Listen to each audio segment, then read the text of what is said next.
Okay, so today is August the 30th. Okay, and it's our pleasure to have Professor Lilian Hübner with us here.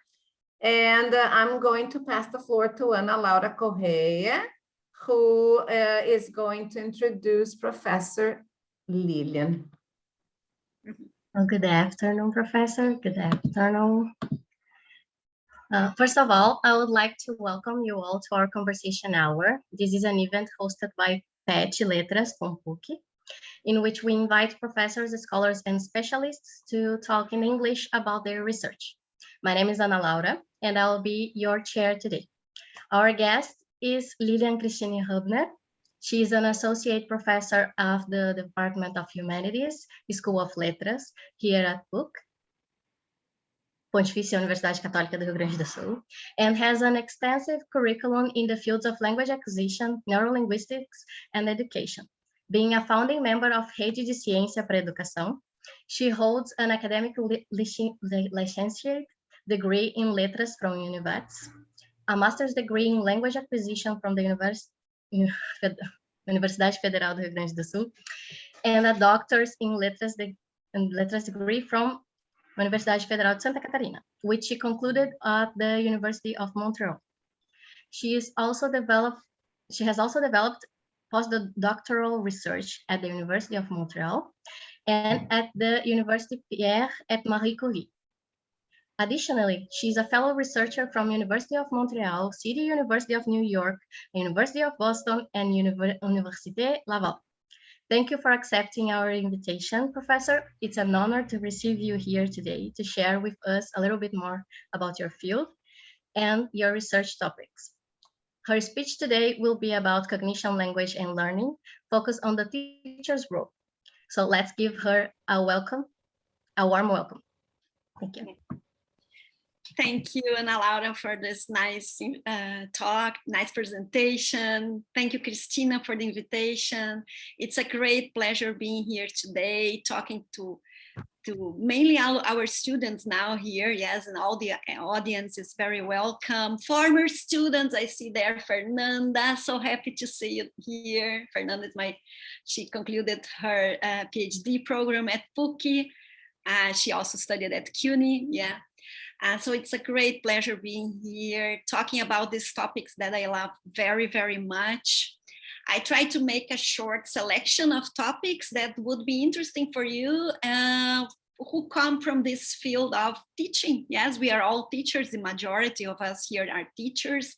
I see that some are psychologists, future psychologists. So this topic of learning, how the brain learns, how we can help people learn, and a little bit about language acquisition too, second language and first language I'm going to discuss here with you today.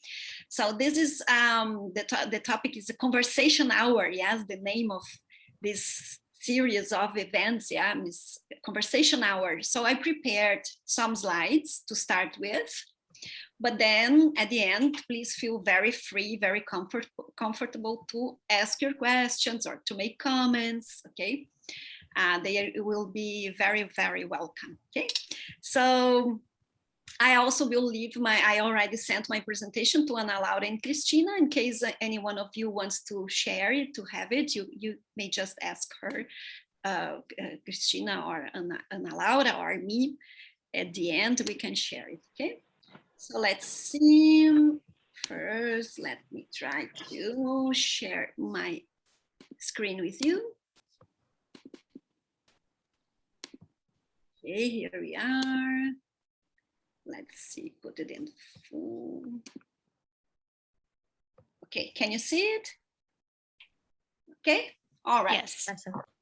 So here we go. So the title of my presentation is Language, Cognition, Learning. What's the teacher's role? The end of my talk will be addressed for us to discuss more deeply this issue, okay? So the steps of this presentation are, first of all, what is cognition? Then how does learning occur? Language in the brain. Can education change our brain? And neuroscience-based evidence and its applications in the classroom, okay? Let me just move your pictures. Yeah, let me reduce this. Okay, good. So, so first, what is cognition? Well, cognition could be, it refers to the act or process of knowing. It's our knowledge, okay? It involves higher mental functions like attention, perception, memory, executive functions, which relate to decision-taking, monitoring, problem-solving, reasoning, aim redirection or redirectioning, general intellectual efficiency, motor functions, creativity, and language, of course, which is our main interest here. Yeah. So this slide is in Portuguese. Sorry for that, but just okay. So when we talk about learning, about perceiving something and processing this in our brains, everything starts with a perceptive process, okay, in which we have the 5 senses involved, because the brain communicates with the outside world by means of the 5 senses. So here, for instance, if I have an object, here in this case, a rose, our sense here, the view, yes, captures it, then it goes to the brain, and then there interact cortical structures and a cognitive system. They play together. And then what we do is interpreting the characteristics of the object. Okay, then we go to memorization, categorization, attention, solving problems, and we attribute a name to this rose. Okay, and then the output is, like here in this case, would be rose. Okay, so this is all the steps we have to use to engage when we correspond something from the outside world. We process it and we come with an answer. Okay. When we talk about cognition, there are several cognitive sciences, which include cognitive psychology, neurosciences, artificial intelligence, neurolinguistics, sorry, there is an L missing here, and other fields. So how does learning occur? Here we have the photo of Dr. Ivo Izquierdo, who passed away this year, yes, as you know. And he defined learning as being the development of new memories. So everything that we learn, we keep in our memories, okay? And a memory formation encompasses 3 stages. If we have a failure in one of these 3 stages, we may have a problem in learning. Learning can be impaired. So these are the 3 steps, the 3 components of our memories, okay? So first, again, everything enters by the perception using our 5 senses. Then we do something called encoding. Encoding, we try to internalize an object, a meaning of something, okay? Then if this makes sense, this that we internalize, if it makes sense, we are able to store it.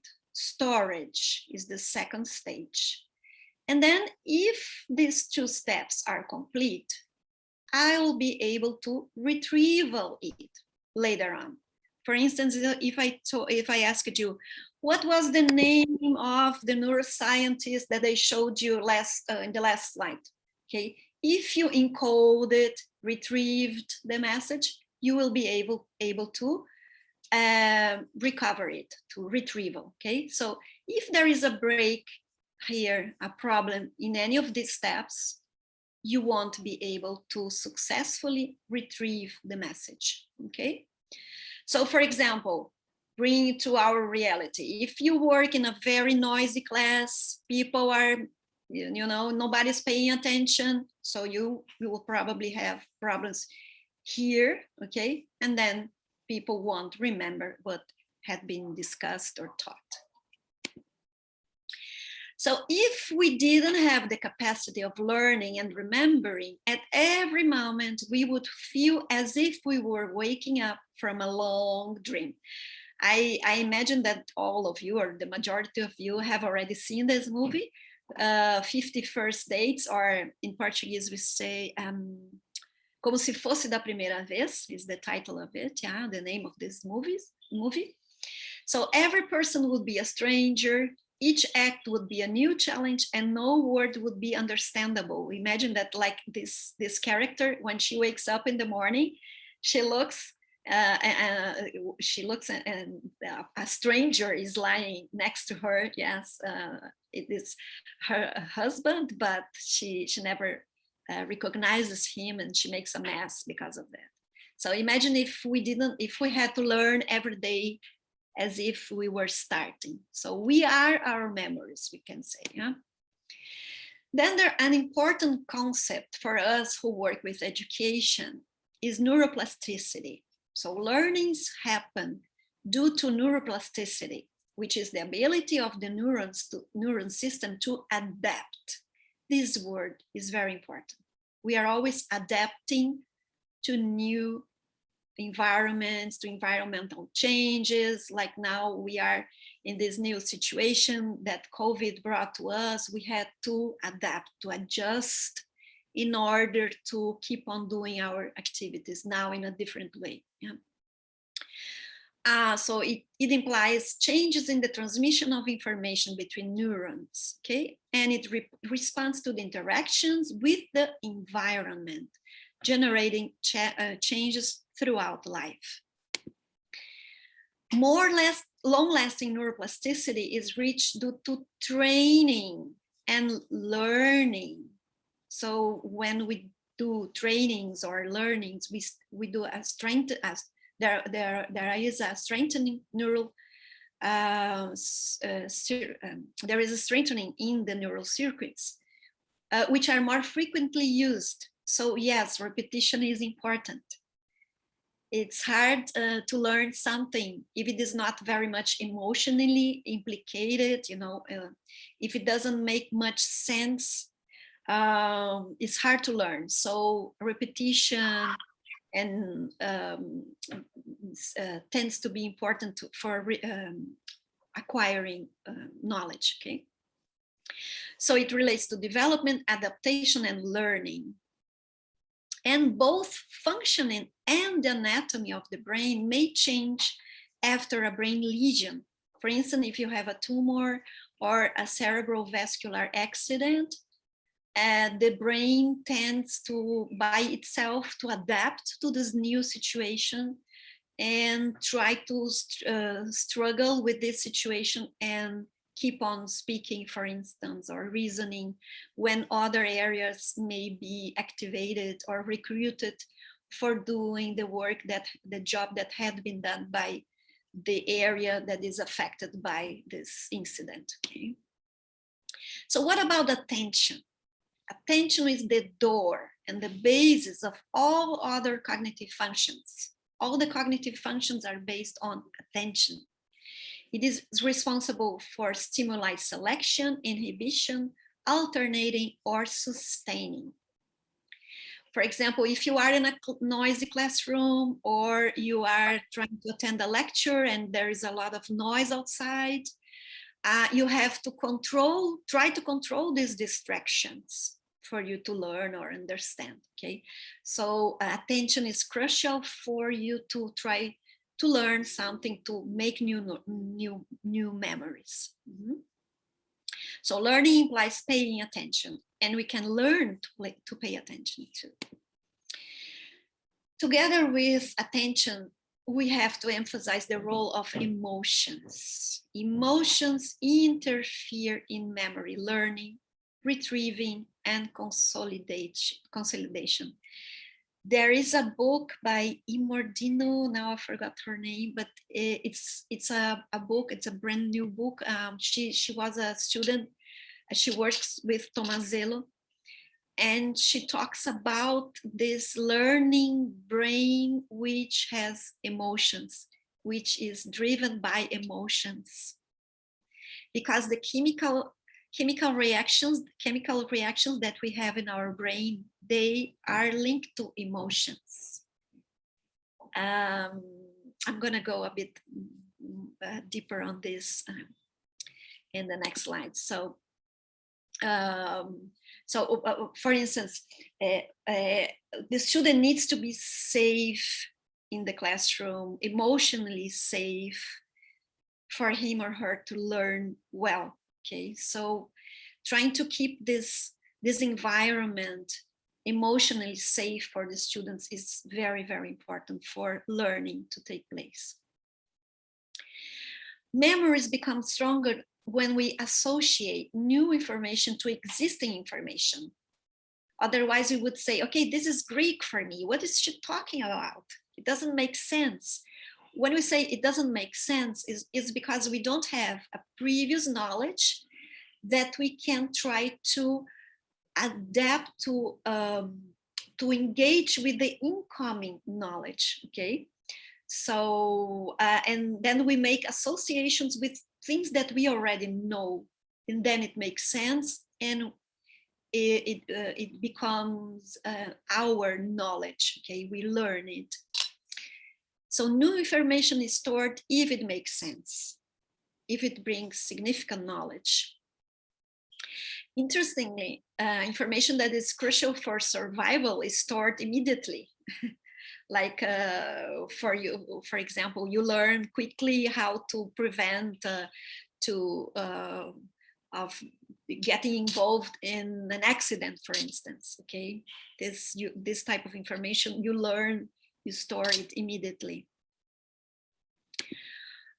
So wrapping this part up, under a neurobiological perspective, learning is the formation and consolidation of connections between nerve cells. It is the result of chemical and structural changes in the nervous system. Teachers, now about our role a little bit. Teachers may facilitate the process, but ultimately learning is an individual and private phenomenon, and will conform to the historical circumstances of each of us. So it means the teacher can facilitate, can mediate, but at the end, learning is an individual and private phenomenon. Therefore, each learner learns in a different way. Gets from the content certain parts that another student may not understand, while this other person may understand a different part of what is being taught. So it's very, very much individual too. And educators can act as mediators of the neurobiological changes that characterize learning. Here we see how important our role is. Okay. Now, brain and language. So here I just brought this picture for you to see. These colored areas are areas that are activated when you are using language. So for heard speech, spoken language, and reading, different areas are activated or take part in reading, or for instance, if you are reading, you activate very much this occipital area. If you are listening to, like now, you are activating this area, just right up your ear, mainly in the left side, left hemisphere. If you are planning what to say, you are activating these frontal areas, these motor areas. Okay, so here all the vocabulary, and in both hemispheres, not only in the left, the right hemisphere also plays a great role in language processing. Okay, so when we say, oh, we don't even use 10% of our brains, this is a big mistake, big error. It's not true. Okay, we're always using several parts of our brains, and these are the main brain areas related to language. And what is difficult here is to disentangle what is language from what is memory, from what is working memory, episodic memory, because they are very much intertwined. Okay. So the brain is essentially a cultural organ. It interacts with the world by means of the 5 senses, and it is shaped by the environment and from personal experiences. And this is interesting for us to think of. There is kidney, heart, liver transplantation, but what about brain transplantation? Can you imagine this situation? What would happen if we changed brains between people? What would happen? We would be different persons, different people, yeah, if we change our brains, because our brains, they are very individual. They are the result, what we know, yeah, is the result of our experiences. Sorry, I tried to, okay. So that's it. And then the brain works together with several areas responsible for sensory, motor, and memory, while organizing, understanding, and producing language. Okay, it's very difficult to dissociate. So what about language acquisition? In the first 18 months, we have notions of the self, the world, and of the representation of the first objects. We always talk about the present, objects that are generally in front of the child. We don't talk about past or future. These abstract concepts are more difficult for little kids to learn, and they are learned later on. So in this context, with the here and now, we learn the first words. But for it to happen, there should be a coexistence of conditions, which are biological, neurological, and socio-emotional. So for instance, for the biological aspects, we need to have a certain motor control of our mouth, for instance, to articulate words, and of our hand. When we start writing, we need to develop this fine motricity ability. Then neurologically, what is important, what is a condition for us to learn to say the first words and to learn first to internalize these first words, because we cannot produce words if we didn't internalize the meaning, what it means, okay, and to create an image of this word, yeah, because here we are talking initially about concrete objects. So there is a need of an increase in myelination, which is, the myelin is it's a protein that covers the neurons and helps the transmission of information between one neuron and the other.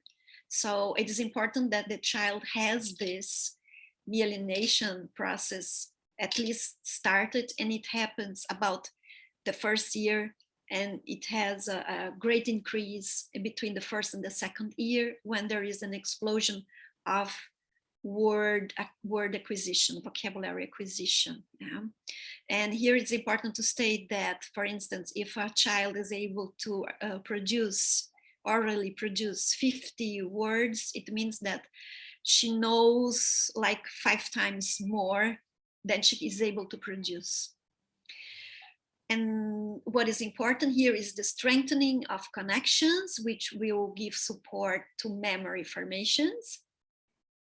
And here starts a greater interrelationship between brain areas, which are crucial for speaking, for retrieving and memorizing words. And another important aspect is the social-emotional, because the children need to be in a communicative space with social interactions, communicative experiences. And here we could mention the example of the children who lived with wolves, and then they didn't learn human language, okay, because they didn't have this interaction with speakers of the language that they would learn, okay. So these 3 aspects are crucial for the child to develop language. And what about second language acquisition or third, fourth language? Then here we have this discussion that comes from ages about the sensitive period or critical period. And even nowadays, we can say that the evidence is not conclusive yet, because it depends on many factors. Yeah, it depends on exposure, on the quality of exposure, or the type of formal education. But what we know is that motivation is crucial, and yes, you can learn a second language perfectly later on in life. We can discuss this later on if you have questions on this. We can talk more specifically about this. And what we know is that older learners, those that acquire language, a second language or additional language later in life, like after 12 years of age, let's say, they generally make use of metacognitive strategies to learn, because they tend to think on the first language, make relations between the first and the second language to acquire the second, okay? And here in this field, just to illustrate some examples of future studies, there is a nice branch of studies now on L2 teaching to the elderly. I had a doctoral student working on this. It's very interesting. I don't know, geragogia in Portuguese. I don't know the word in English. Geragogy. Yeah, that's it. Thank you, Chris. It's a pedagogy specialized in teaching on how to develop courses, materials, how to address teaching, second language teaching for the elderly. And also the impact of bi or multilingualism on general cognition and the postponement of dementia. As we're going to see, language acquisition or bilingualism may be a type of cognitive reserve.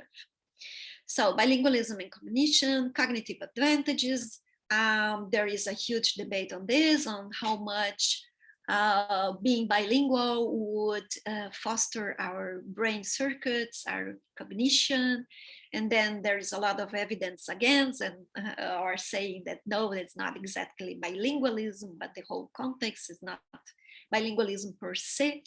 But the thing is that we have a lot of evidence on this, yeah? Like here, bilingualism protects anterior temporal lobe integrity in aging. This anterior temporal lobe is an area very much linked to word retrieval, to the memory of words. And there's this classical study by Ellen Bialystok talking about the good, the bad, and indifferent.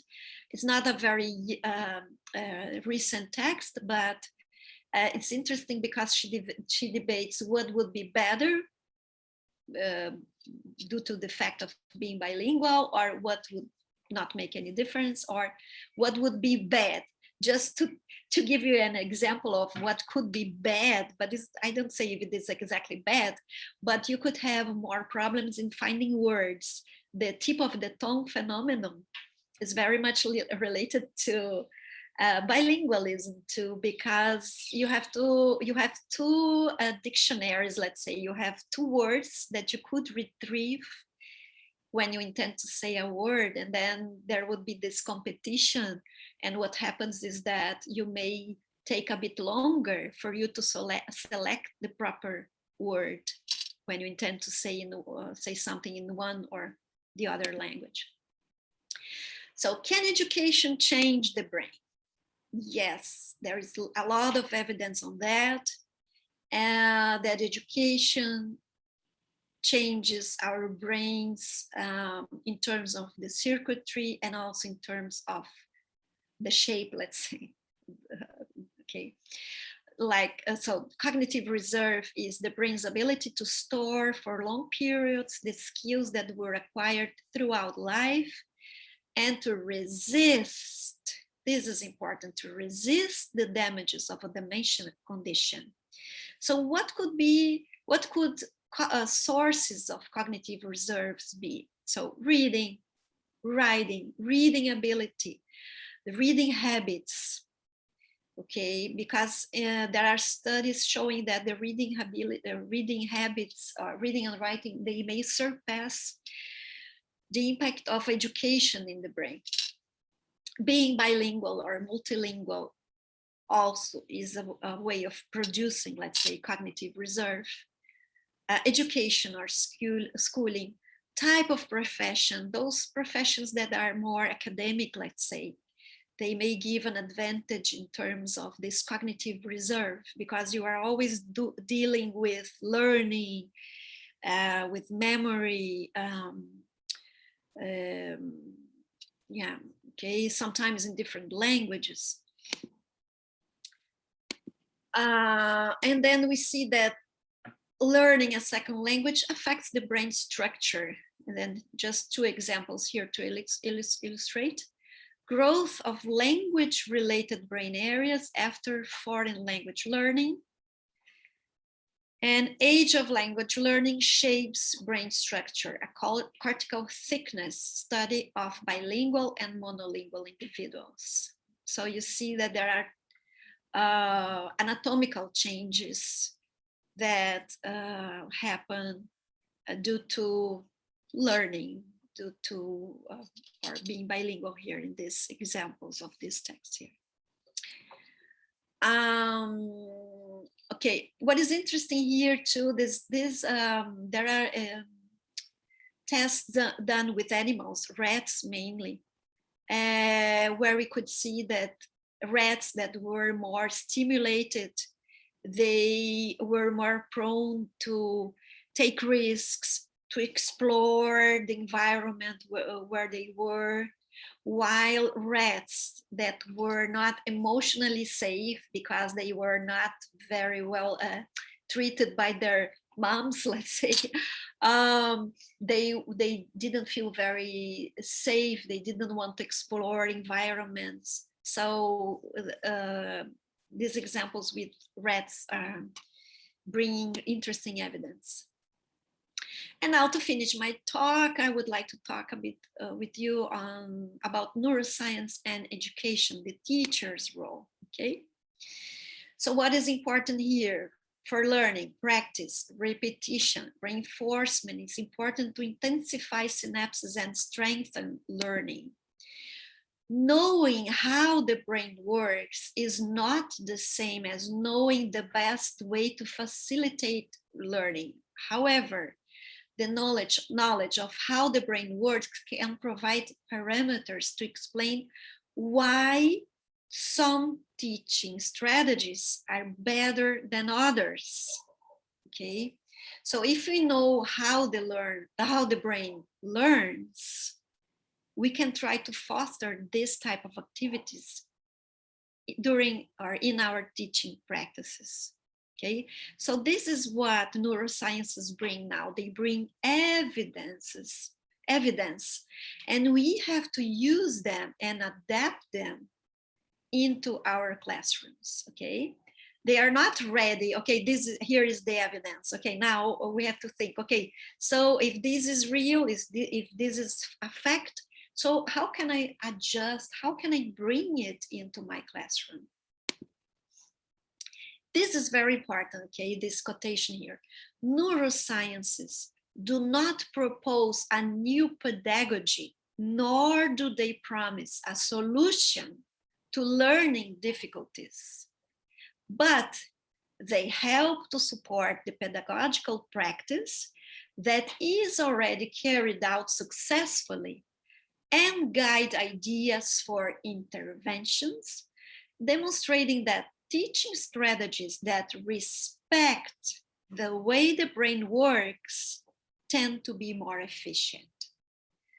This is very much related nowadays for all this debate on the best method for introducing literacy, okay? If it is the whole method or a more phonological approach based more on phonology and the correspondence between letters or graphemes and phonemes, which is what nowadays the neuroscience is bringing evidence on this being the best way, let's say.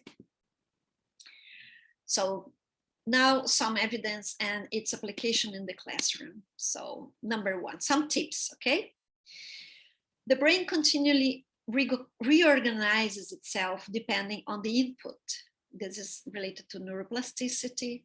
So it's important for the child to receive stimulation from home and school, but in good doses, not too much, yeah. Neurons regenerate and new ones form even in adulthood, because in the past we thought, okay, you can never teach, okay, people want the brain neurons will not recycle or new ones won't be developed after a certain age, and nowadays we know that they never stop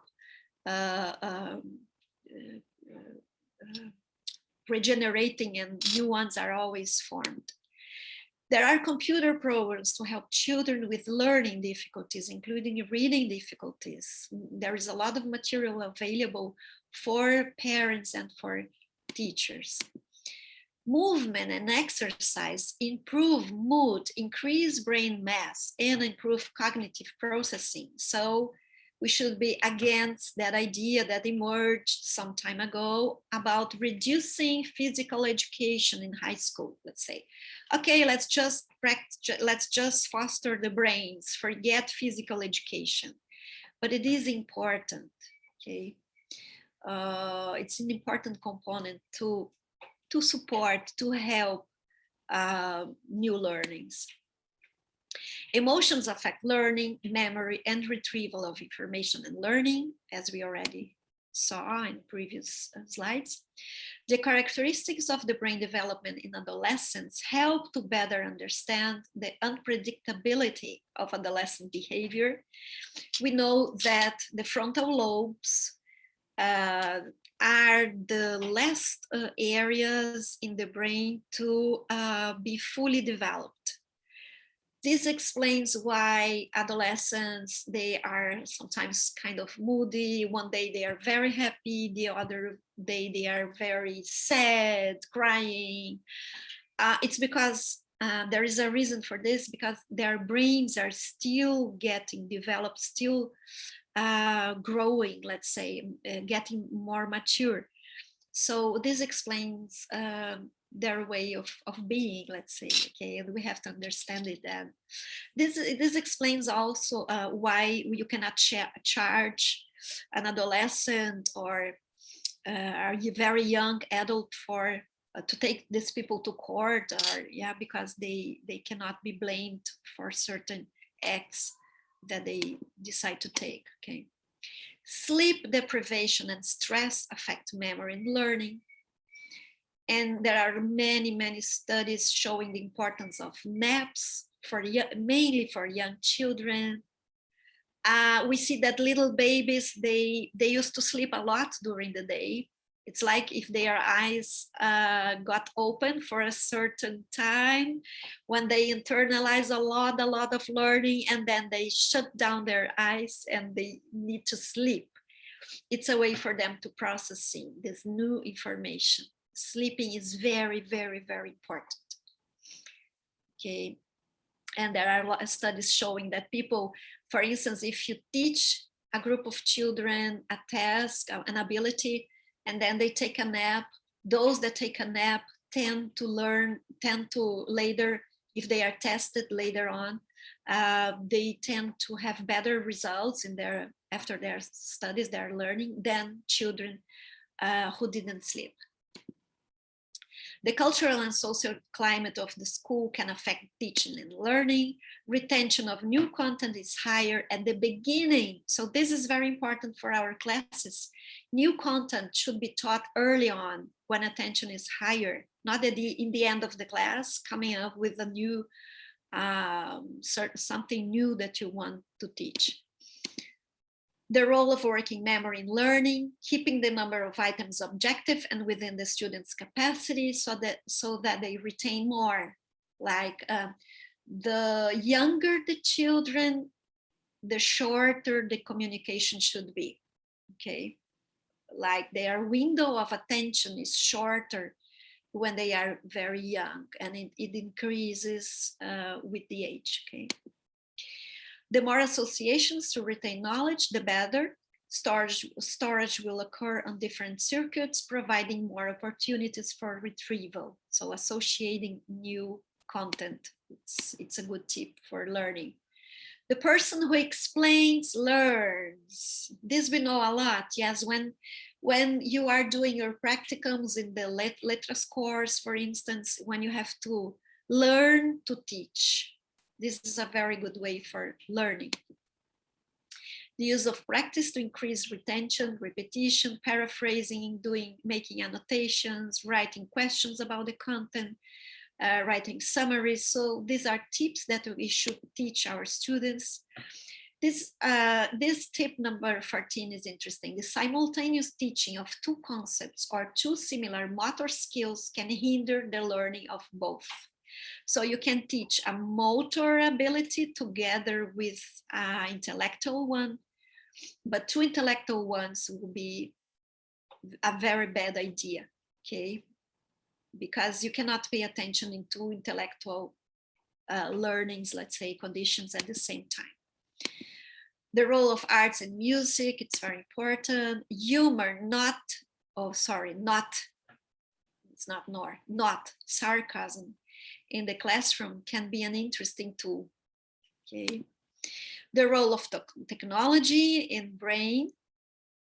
And here, yes, bringing technology, gamification is important because our students, they like this need of novelty. So it's always a challenge for the teacher to try to keep up with all the new techniques, okay? But we should try to do our best in this sense. The role of repetition and attention, we talked about this. Knowledge transfer is a powerful learning principle, like you teach one thing and this knowledge may transfer to other abilities. Some learning strategies are more appealing to the brains of today's students, so we should focus on them, should learn them. The role of the model, this is very important. Clear models that exemplify, if possible, associate the experiences of the students. In general, or I wouldn't say in general, but many times teachers, professors, they take for granted certain abilities in their students. Like if you say, okay, now let's do a book review, or let's do a summary of something. Okay, but how can I do a summary? What is important to be included in this? Should I include examples?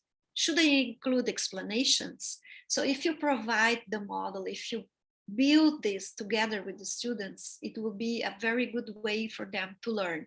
We should stop with this idea of taking for granted that they already know certain things, and we should model, we should do this with them, construct with them. The brain is not multitasking, so don't believe your students when they say, okay, I study geography and read a book at the same time. Okay, this is simply not possible. And finally, to finish this, what is important here is reaching educators. This new evidence should reach educators, should not stay in the academy, yeah?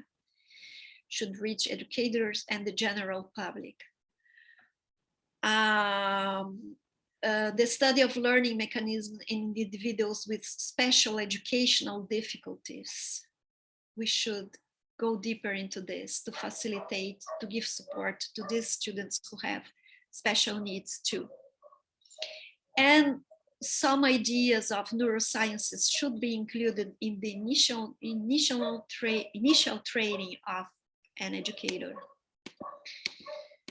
So what the students love to do is case resolution, because then they feel responsible for their learning. This is very important, okay? And if they solve problems, let's say, they can apply this knowledge to new situations in the future and become autonomous here. This is the difference between fluid and crystallized intelligence. Fluid is the content that we manipulate to solve new problems, and crystallized is the knowledge that we know, that we have, let's say, stored for in more long-lasting memories. And fluid is the linked to creativity, to bring solutions to a problem. So working on this way with case resolutions is something that motivates a lot, and it's very interesting. Contextualized and meaningful classes, exploring the student's identity as a starting point, and the final message: teachers have the only profession whose job is to modify human brains every day. Okay. That's it. Here's some of my references that I used here in this presentation. Thank you very much. I wasn't able to read the messages here, that I saw some messages in the chat. Sorry for that. I'm not multitasking. Thank you, Professor. It was they weren't questions for you specifically. Great. But now we are receiving questions, right? So if you want to make questions, the professor is available for you. Yes, they're welcome. We talked a lot. Sorry for that. Okay, it's conversation hour. So if you have some questions, come up with them, or write them down if you prefer. Yeah, you can put up, guys put are on the too chat. shy here. Yes. I have a question. You were talking about plasticity in the beginning, yes, and the situations that make our brains more plastic, new situations that we have to go through and we have to overcome. And then you mentioned the pandemic, yes, that we have to, start, processing in a different way our brains, yes, and this is making us, change our ways of, teaching and moving about. So my question has to do with plasticity. So do you think that as we are adapting to these new situations, will our brain become more plastic because of these things that we're facing now? Yes, for sure. It's a type of learning and then training. If you think on how many things we had to train, like something very simple here, how to share. For us as teachers, it was so challenging at the beginning. Okay, what? Should I create a YouTube account for me? What is that? I don't want to be a YouTuber. What should I do? How can I do that? So all the techniques, the tips that we had to learn. So it's very much related to plasticity and to fluid intelligence, because it's something that you have to adapt. You have to bring your previous knowledge and know how to use it so that you can survive, let's say, in this new environment. So all of us had to adapt. Like now we are working with older adults. Okay, they had to learn how to do with technology. Otherwise, they wouldn't be able to talk to their relatives, the grandchildren who live, even if they live in the next door, yeah, because you could not see them or be with them physically. So you had to move to that. So it was challenging. So it's like challenging our students with new ideas, new studies, or new provoke them to come up with a solution. And we all had to do it, yeah. Mm-hmm. I also have a question related to pandemic, because we are in this unstable situation. Our kids are not exactly emotional safe, as you said, in the process. That is very important in the process of learning, right? So 2 questions. Do you know, do we already know the impact that we are that we have in our children nowadays, and if there is any way to overcome the gap Yeah. that is being created? Yeah.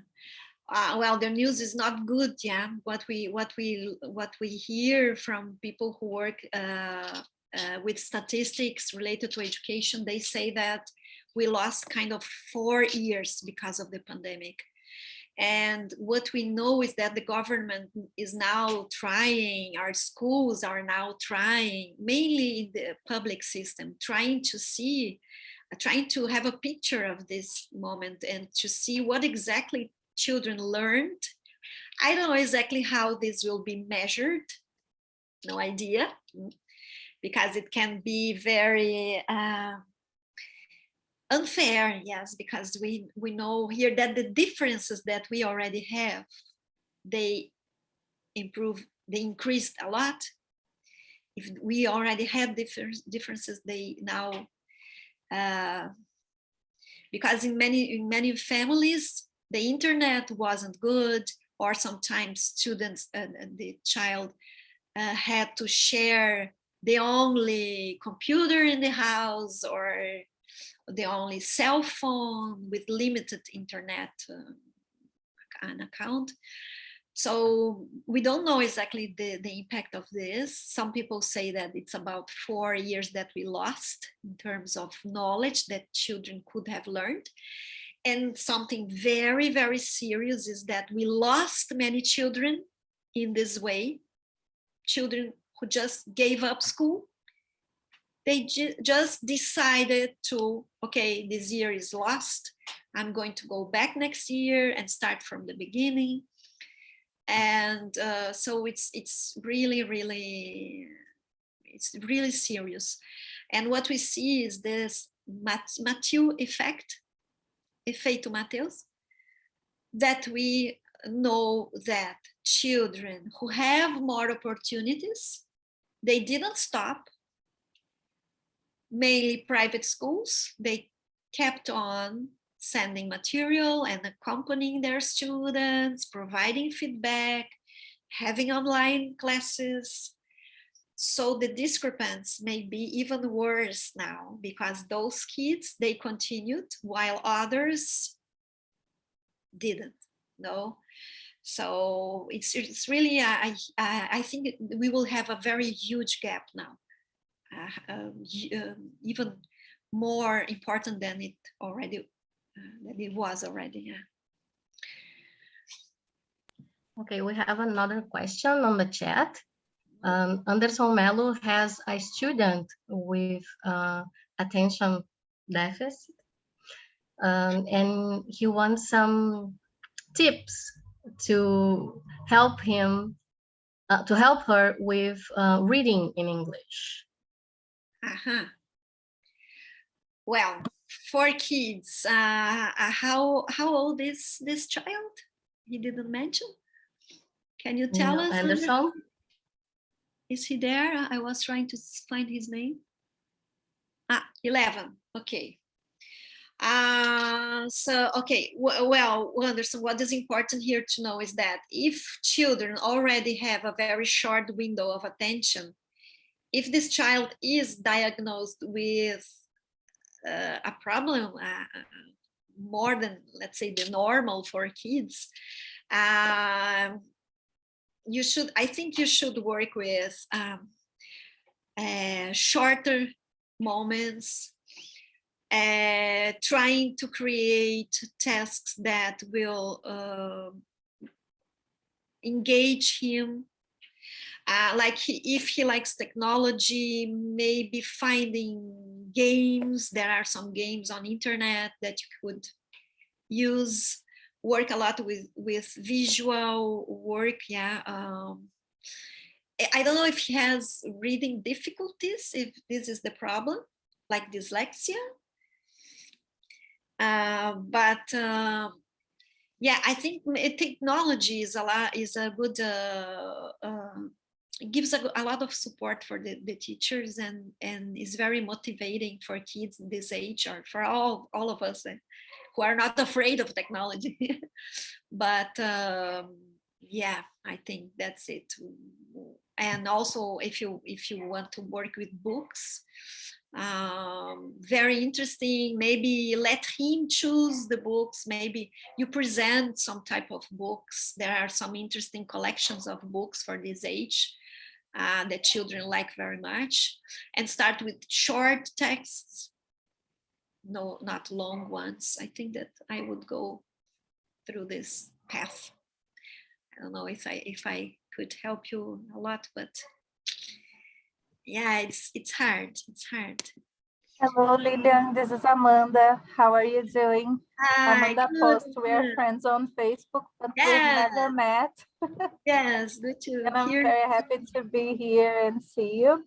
I'm sorry that you cannot see me, but it's really messy here where I am right now. No problem. So, yeah, and I would like to congratulate you for this review and this attempt to bridge neurolinguistics, psycholinguistics to foreign language or non-native language teaching, right? So I'm very interested in that topic, and it's nice to hear you. Good. Thank you, Amanda, for being here. Any questions or comments? I noticed you mentioned the use of humor, but not sarcasm in the classroom. Is sarcasm actually harmful? Yeah, it is. It is. I think it's very aggressive. Sarcasm can be aggressive, and maybe people may get ashamed, not open the mouth anymore. You know, I think sarcasm is something very rude, I think, you know. Humor is nice, yeah, trying to make, because it creates a nice atmosphere, it relaxes, people may feel more comfortable, even if it is a silly joke that many times we as teachers, I used to make silly jokes, yeah. Sometimes I am the only person to laugh, but that's okay. You know, the thing is that trying to have this atmosphere of, okay, you feel free to say something. I'm also saying stupid things. Okay, let's move. Let's go ahead. You know, it's not trying not to make things so serious. You know, of course, there is the correct moment for you to come up with a joke, or yeah. But I think it makes part of the environment, the moment, and it relaxes. It's very nice. I like it very much. Thank you. Some teachers use memes on their presentation, right? Yeah. Any more questions? Nothing on the chat. I have the presentation. You can share, girls, the last one that I sent, because there is one thing to correct there. The nor. Okay, I have to send it again. I noticed one or two mistakes in my presentation that I'm gonna correct. It's always like this. This is an example of repetition. Yes, the more you repeat, the better it is, the better it gets, right? Yeah. Mm-hmm. Questions? No? Okay. Silence. Mm-hmm. All right. Well, you can address me questions later on. You have my email. You can find me at the email, professional email, email at PUC. Thank you, Amanda. Okay. Okay, thank you. We thank you for your availability, that we had, 25 people attending. Congratulations, yes. And I guess we all miss each other also, having these opportunities to talk, it's been such a long time. Yeah. So, yes, Ana Laura, thank you for organizing too. Yes, and for the Pechanos to be here. I hope you have all filled in the form. So we're going to make it available in our YouTube, in Pat's YouTube account. But if you want to have the slides presentation, yes, we will be happy to send to the ones who have filled in the form, okay?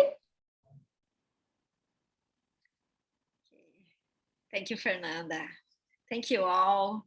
It was a pleasure being here with you, talking about these interesting topics, and which are very important for us as teachers, yes, having this knowledge, trying to think how to adapt, how to adjust new evidence into our practices, which I think this is something very, very important for us. So thank you for the opportunity. Okay, so thank you all for being here, and thank you, Lilian, once more. Yes. So hope to see you guys again in the future. Okay, pay attention to our next conversation hours. Yes. And maybe we'll invite Lilian again for some more information on techniques. Yes, we could go over on more ideas. Yes. I think we can think of maybe, Lilian can give us some more suggestions on how to be more, how to provoke more students. Yeah. Challenging. Yeah. Good. Let's talk. Okay. Thank you, guys. Bye-bye. Thank you. Bye-bye. See you around.